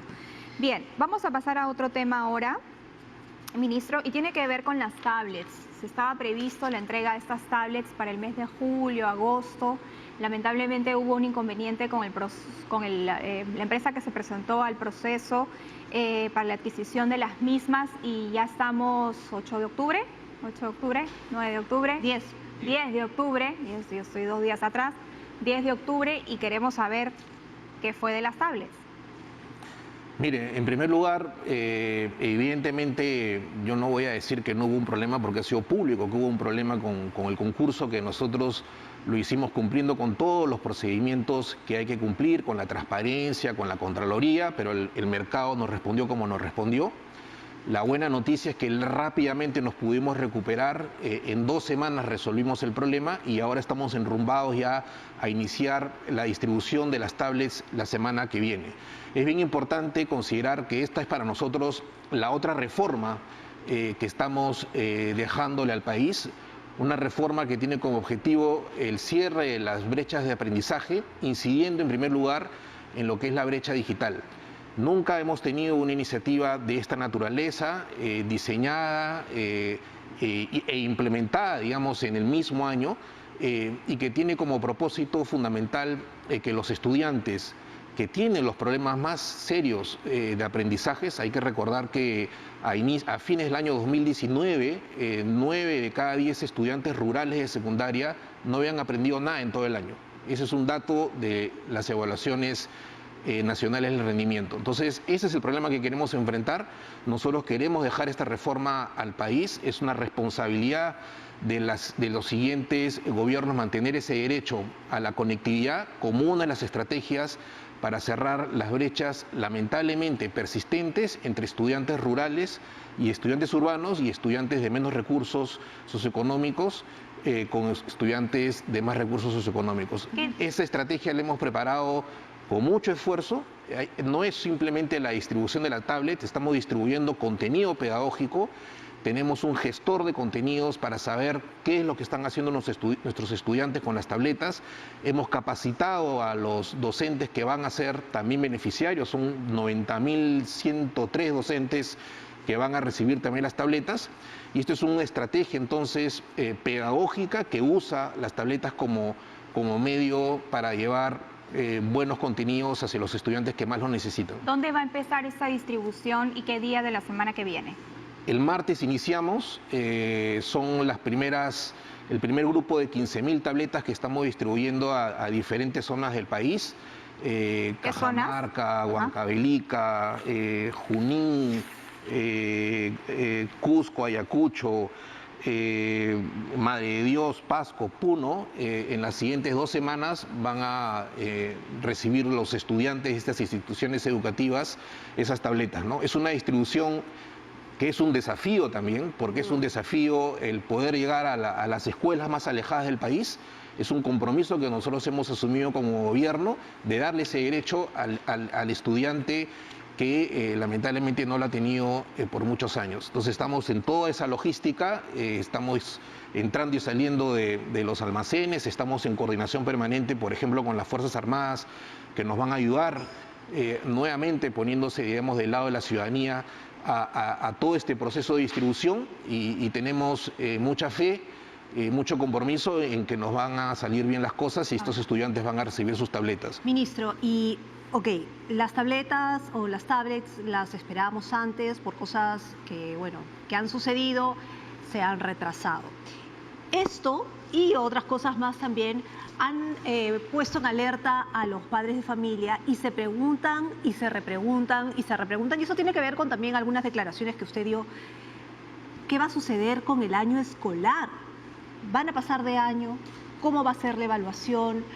Es la gran preocupación que tienen los chicos y los padres también. Entonces, ¿podríamos ya aclarar esa situación a octubre de este año?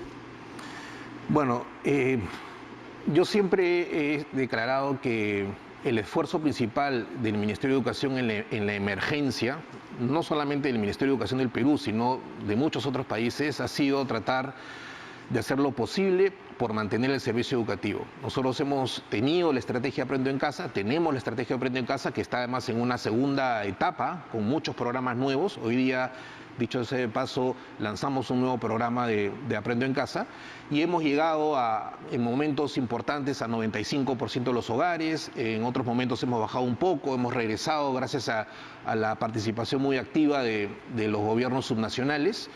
Y tenemos evidentemente una brecha de estudiantes a los cuales no hemos podido llegar con Aprendo en Casa, con televisión, radio e internet, pero hemos diseñado para ellos sistemas de itinerancia con apoyo de docentes para poder llevarles los materiales y tener un sistema de seguimiento con esos estudiantes.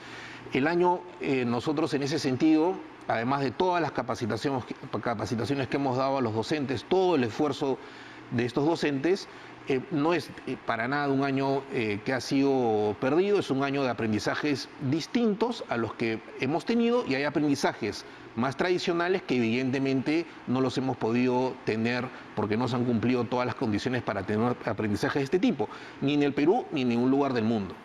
Esos aprendizajes son los que a nosotros nos han llevado a pensar que el año 2020 y el año 2021 tienen que ser años complementarios.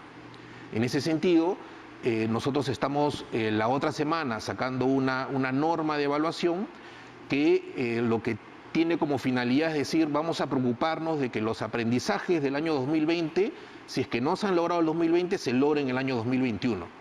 Lo que vamos a hacer es identificar ahora en los últimos meses los estudiantes que tienen problemas, sea porque no se incorporaron a la estrategia Aprendo en Casa o se incorporaron tardíamente, les vamos a dar un kit de materiales de recuperación y vamos a hacer un seguimiento de ellos en el verano. Y cuando empecemos el 2021, todos los estudiantes van a tener un diagnóstico para saber cuál es la situación de cada uno, y aquellos que necesiten un refuerzo van a tener un refuerzo de sus propios docentes, de manera tal de asegurarnos que los aprendizajes, que es lo importante, esenciales, estén garantizados. Esa es la estrategia que vamos a hacer, además que en el verano también vamos a hacer vamos a tener un aprendo en casa verano, que es un aprendo en casa, digamos, menos intensivo, pero para... Lo que vendría a ser como contacto. una especie de, por llamarlo de alguna manera, de vacacional, ¿no? Que los chicos también tengan clases durante la época de vacaciones. Sí, no me gustaría llamarlo vacacional porque a algunos les trae malos recuerdos, ¿no? Yo diría más bien un aprendo en casa verano, ¿no? Ya. Y aparte de eso, tenemos también una estrategia de nivelación para los estudiantes que van a recibir las tabletas. En enero y febrero esos estudiantes van a tener un acompañamiento muy cercano del Ministerio de Educación para ayudarlos a iniciar el 2021 con mejores condiciones. Ok, pero ministro, pero para aclararlo, es decir, va a haber una nivelación, qué sé yo, pero el año lectivo es año lectivo 2020-2021, entonces el año como tal de educación va a ser 2020-2021. Sí. Es decir, todo va a equivaler a un año. Correcto. O sea, los chicos, a ver si estamos entendiendo. Claro, porque es complicado. Los chicos no pasan de año al otro, o sea, si están ahorita en tercero de primaria, van a pasar a cuarto de primaria el 2021 de todas maneras, o se va a hacer una evaluación alumno por alumno, colegio por colegio, y dependiendo de eso se verá quién pasa y quién no. Todos los docentes van a evaluar a sus estudiantes como corresponde. Nosotros hemos priorizado la evaluación formativa en todo este periodo y los docentes que identifican que algunos estudiantes tienen mayores necesidades van a esos docentes emitir un informe y el año 2021 esas dificultades que han tenido algunos estudiantes van a ser reforzadas para que tengan la oportunidad de poder acceder a las competencias que no pudieron, porque este año ha sido un año bastante irregular, ¿no? Van a ser reforzadas, pasando de año y recibiendo más horas de clase para cumplir con lo que no se pudo cumplir el 2020, o van a ser reforzadas haciendo nuevamente el 2020, o sea, sin pasar de año. No, todos los estudiantes del 2020 van a pasar al 2021. Con condiciones diferentes, ¿no? Algunos van a necesitar el 2021 tener un refuerzo adicional para completar las competencias que no lograron en 2020, otros que pudieron estar en mejores condiciones seguirán, digamos, con las competencias que necesitan en el año 2021. Entonces, por eso es que para nosotros el mensaje principal a todos los padres y madres de familia es que 2020 y 2021 van a ser años complementarios, donde todos nos vamos a asegurar que los aprendizajes que no se lograron tener en el 2020 se consoliden en el 2021 en el año que van a pasar. Pero eso implica que los chicos que estaban en quinto de secundaria con aspiraciones a pasar a la universidad no lo van a poder hacer, porque van a tener que complementar su quinto año de secundaria con lo que vienen arrastrando de 2020 al 2021. Entonces, estoy hablando de todos los estudiantes menos los de quinto y secundaria. Los de quinto y secundaria, por estar en la etapa final de su etapa formativa, sí van a recibir una evaluación, una certificación, ¿no? Los estudiantes que tienen problemas en la certificación van a tener un periodo adicional en diciembre, enero, para que puedan certificar sus conocimientos y de esa manera poder transitar hacia la educación superior a aquellos que quieran transitar. ¿Quiere decir que todos los alumnos de quinto de secundaria van a ser evaluados? Los alumnos de quinto de secundaria, como termina su formación, tienen que tener, digamos, una certificación de parte del Ministerio de Educación, ¿no? Ahí sí, como es un año terminal y también el cuarto de secundaria para la educación básica alternativa, va a haber una certificación y aquellos que no logren certificar con la nota vigesimal, que están en la condición de salir del sistema educativo, van a tener una oportunidad, pero ya no el 2021 a partir de marzo, sino en el mes que sigue a diciembre, y va a haber un seguimiento a esos estudiantes. Claro, de tal manera que puedan postular el 2021 a cualquier universidad o instituto superior que ellos deseen. Así es. Ahora, nosotros al mismo tiempo estamos desarrollando una estrategia muy vinculada a las necesidades de los estudiantes de quinto y secundaria. Hemos desarrollado una campaña, un programa, que se llama Somos Imparables, Somos Promo 2020, que tiene diferentes actividades. Una es que estamos reforzando los contenidos formativos en la página web. Hemos lanzado programas de becas para estudiantes de quinto de secundaria en asociación con empresas privadas. Tenemos como 100.000 becas para cursos formativos y al mismo tiempo también vamos a lanzar un programa hacia la última semana de octubre donde vamos a ayudar a los estudiantes que tienen planes de transitar a la educación superior con programas vinculados a los contenidos que necesitan para esa transición. Claro. Ese programa está articulado con las universidades, con los institutos, de manera tal de darles las oportunidades que merecen para poder terminar el año bien y que tengan una carrera futura en buenas condiciones. Exceptuando a los alumnos de quinto de secundaria, es decir, desde primer grado de primaria hasta cuarto de secundaria, es lo que hablamos de años complementarios y de que si es necesario algún tipo de refuerzo se les va a dar, pero sí van a pasar de año, ¿verdad? Sí, vamos a complementar las competencias el año 2021. Ajá, ¿y cómo va a ser ese complementar competencias? Es decir, ¿tendrían más horas de clases o de pronto se va a diseñar un programa alternativo? Sí, ahí es donde le decía que tenemos diferentes situaciones, ¿no? O sea, en primer lugar tenemos a los estudiantes que no lograron entrar a Aprendo en Casa con toda la intensidad que nosotros hubiéramos querido. Nosotros ya vamos a poder saber quiénes son esos estudiantes, porque hemos lanzado la semana pasada un programa que se llama Alerta Escuela, donde los directores pueden identificar ahora claramente cuáles son los estudiantes en riesgo. Esos estudiantes van a recibir ya un paquete de recuperación para el verano, al igual que los estudiantes que no se incorporaron y que van a recibir las tabletas. Entonces, eso va a ocurrir entre enero y febrero. Todos los otros estudiantes que sí siguieron Aprendo en Casa de manera regular, van a tener, cuando regresemos al nuevo año educativo, durante los primeros 3 meses, un plan intensivo para complementar las competencias que no se lograron tener del todo del año 2020. Ministro. Eso va a ocurrir entre marzo, abril y mayo, y así los profesores van a ir avanzando de manera tal de irse asegurando que los estudiantes efectivamente están teniendo las competencias que se necesitan, que finalmente es el objetivo fundamental de esto, ¿no? Ok, ministro, tenemos que ya correr un poquito. Yo voy a ser partícipe de la pregunta que creo que nadie le quiere hacer, pero ¿cuándo se habla de clases presenciales? Por mí que se queden, pero yo no soy madre. Entiendo a los padres de familia que se están volviendo locos porque sí. Pero además porque los chicos necesitan interacción social con sus otros compañeros y es una manera de aprendizaje también diferente en las escuelas. Se ha dicho que va a depender, desde el Ministerio de Salud se ha dicho que va a depender de la vacunación de los maestros, por ejemplo. Pero una vez que los maestros estén vacunados, los niños podrían regresar a clases. Pero desde el Minedu, ¿cuál es la mirada hacia el año 2021? ¿Clases presenciales, clases semipresenciales? Nosotros lo que hemos dicho es que, en primer lugar, nos hemos puesto la aspiración como sector de que los estudiantes peruanos puedan retornar a la presencialidad bajo alguna modalidad del año 2021. Pero hemos dicho también que eso se va a lograr en la medida en que como país nos sigamos comprometiendo con la mejora de la condición sanitaria, ¿no? Evidentemente es un tema a tomar siempre en cuenta cómo está la salud del país.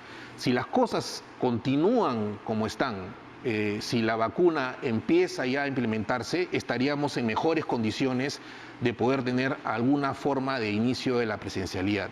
Sin embargo, lo que hemos dicho también es que siendo esta una decisión tan delicada y donde intervienen ideas muy diferentes, acá ustedes tienen una idea sobre la necesidad de la presencialidad, pero nosotros hemos conversado con otros papás que nos dicen que no quieren la presencialidad hasta que vacunen a sus hijos. Hemos conversado en zona rural porque estoy visitando todas las semanas donde las mamás y papás están desesperados también porque se abren las escuelas. O sea, hay muchas opiniones.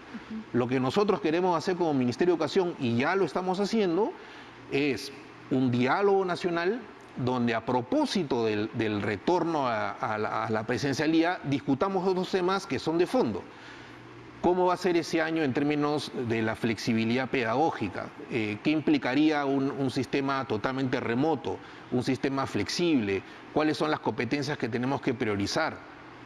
¿Cuánta participación tienen que tener las comunidades educativas? Y nosotros hemos dicho porque lo que sí tenemos que garantizarle a las familias es que depende de ellas. O sea, acá no va a haber ninguna obligación, son los papás y mamás los que tienen que decidir si es que se dan las condiciones de salud para que retornen, son ellos los que tienen que decidir. Algunos decidirán que mejor no, otros que sí. Todo eso lo tenemos que organizar y esa es la tarea en la que estamos ahora. Estamos conversando con líderes educativos, estamos conversando con asociaciones de colegios. ¿Y qué pasa con Iquitos, por ejemplo, que fue un colegio que se ha descubierto tenía clases presenciales y estaba obviamente yendo en contra de las normativas? Claro, ahí, digamos, el principio de autoridad llevó a que la Dirección Regional de Educación suspendiera las clases, ¿no? Pero nosotros estamos estableciendo una conversación con ese colegio, donde había una iniciativa importante, pero también con otros colegios del país, para ver si que podemos empezar a hacer unos pilotos para gradualmente empezar a abrir colegios en aquellas zonas donde hayan las condiciones de salud que lo permitan. De hecho, no sé si ustedes recordarán que nosotros en junio sacamos una norma, porque ya anticipábamos en ese momento que habían zonas donde el virus estaba absolutamente controlado y donde se daban las condiciones para una apertura de los colegios. Estábamos hablando de las zonas rurales más alejadas del país. Lamentablemente la situación se puso complicada en junio, julio, agosto, pero tenemos ahora otra iniciativa normativa para poder volver a considerar experiencias piloto en zonas rurales donde el virus está absolutamente controlado. Entonces vamos a ir mirando poco a poco, gradualmente, situaciones de esa naturaleza este año, pero lo más importante es que vamos a liderar un gran diálogo nacional para que a propósito de la discusión sobre la presencialidad, no presencialidad, discutamos otras cosas de fondo que pocas veces se han discutido, ¿no?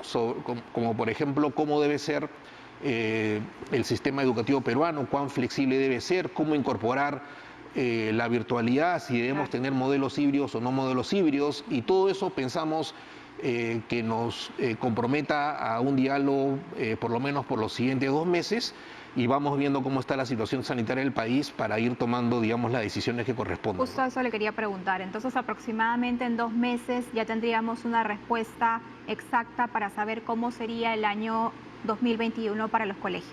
Nosotros vamos a ya hemos iniciado un diálogo, creemos que nos van a tomar por lo menos 2 meses, identificar las necesidades de los padres, los protocolos, mirar cómo le va a otros países. Claro. En Europa han abierto los colegios, hay zonas donde se abren, se cierran, aprender esas experiencias, aprender de lo que está ocurriendo también en países de la región, ¿no? Como Colombia, que tiene un plan como el de nosotros para colegios rurales. Uruguay, por ejemplo, inició en colegios rurales y ahora ya se ha extendido al sistema educativo.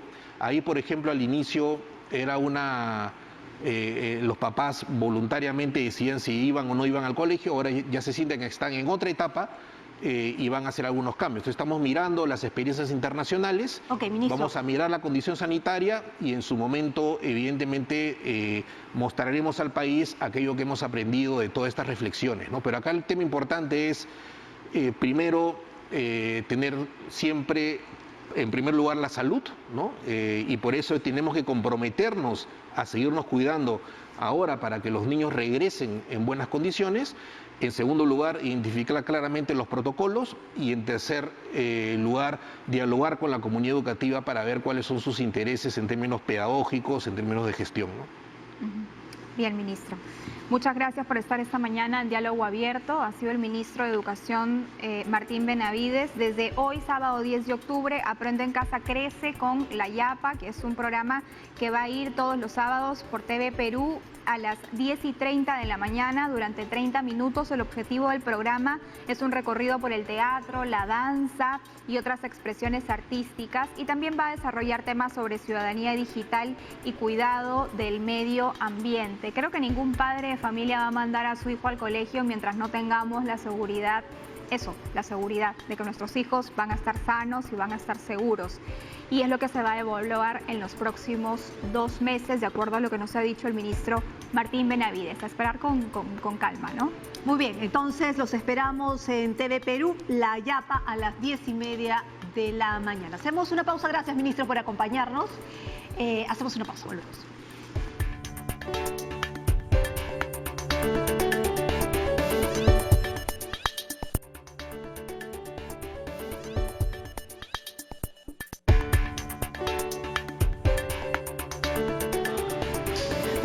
terminar, estamos con el gerente general del Núcleo Ejecutor de Compras a Mi Perú, Luis Núñez, porque hay compras a Mi Perú y se convoca a proveedores. Vamos a ver cómo funciona. Muchísimas gracias por la paciencia, señor Núñez. Buenos días. Buenos días, señor Núñez. Buenos días, muy amable por la invitación y estoy dispuesto acá a resolver algunas dudas que puedan estar, ¿no? Gracias. Cuéntenos sobre la iniciativa Compras a Mi Perú, que va a lanzar justamente convocatorias para proveedores de insumos y servicios para las entidades demandantes del Ministerio de Agricultura, Salud y Ministerio de la Producción para Lima, Callao y Arequipa. Así es. Justamente el día de hoy nos encontramos en plena convocatoria de proveedores de insumos y servicios que se impulsa a través de los núcleos ejecutores, como bien lo dijo, de Minagri, Salud y Produce. Esta convocatoria también está dirigida a proveedores, a empresarios, proveedores de Lima Metropolitana y el Callao, también de Arequipa, para abastecer a las MIPES que nos van a fabricar casi 90.000 prendas textiles, 3.000 unidades de mobiliario de metal madera para el núcleo ejecutor del Ministerio de Agricultura y Riego, 8.000 mobiliarios hospitalarios que están dirigidos para 27 redes asistenciales a nivel nacional para salud. Miren la importancia de los productores de la micro y pequeña empresa que nos van a producir 8.000 mobiliarios que van a 27 redes a nivel nacional para salud, 300.000 protectores faciales y 150.000 mascarillas para el núcleo ejecutor del Ministerio de la Producción. Entonces, los proveedores que estamos buscando el día de hoy es para que nos cubran los materiales, insumos y servicios para la producción, tanto del Ministerio de Agricultura como de Salud y también como el Ministerio de la Producción. ¿Dónde pueden las empresas, las MIPES interesadas, dónde pueden ingresar para participar? Sí, los proveedores, como digo, está convocado a través de la plataforma virtual del Ministerio de la Producción, de Foncodes y de los núcleos ejecutores en sí. El Ministerio de la Producción está en www.gov/produce, en Foncodes, www.foncodes.gov.pe, en el núcleo ejecutor de Minagri, en la página www.minagri.net.pe, en eSalud, www.esalud.net.pe, y en el Ministerio de la Producción, en el núcleo ejecutor de Produce, en www.netproduce.net.pe. ¿Las convocatorias hasta cuándo están disponibles? Mire, la convocatoria para proveedores está disponible hasta este miércoles 14 de octubre, ¿ya? Y pueden entregar su expediente de postulación bajo dos maneras: de manera presencial, que es en calle Manco Segundo, 2621 en Lince, es de 8:30 a 5 de la tarde, y también de forma virtual, a través de 3 correos electrónicos de cada uno de nuestros núcleos ejecutores, tanto de Minagri, de Salud como de Produce. Muy bien, muchísimas gracias, señor Núñez, por haber estado con nosotros y gracias a la paciencia también por habernos esperado. Luis Núñez, gerente general del Núcleo Ejecutor de Compras a Mi Perú, hablando sobre las compras a Mi Perú que convoca a proveedor. Hay una oportunidad ahí, así que si usted está dentro del rubro, preséntese y por ahí sale seleccionado de acuerdo a los requisitos que está también en las páginas web. Muchas gracias por habernos acompañado este sábado, 10 en punto de la mañana. Nos vemos. Nos vemos el sábado. Buen fin de semana.